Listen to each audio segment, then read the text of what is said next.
U šalicu usitnite kvasac. Dodajte malo toplog mlijeka, žlicicu šećera, te dobro promiješajte. Pokrijte papirnatim ubrusom i čekajte da se kvasac digne. U zdjelu stavite 350 g glatkog brašna, kvasac, 2 žlice ulja, šalicu tekućeg jogurta, te dobro promiješajte i izmijesite.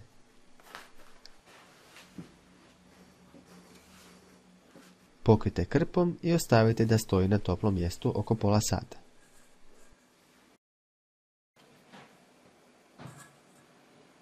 Izmijesite ga i dodajte sastojke po želji. A ako želite znati kako napraviti picu na kat, kliknite na ovaj link.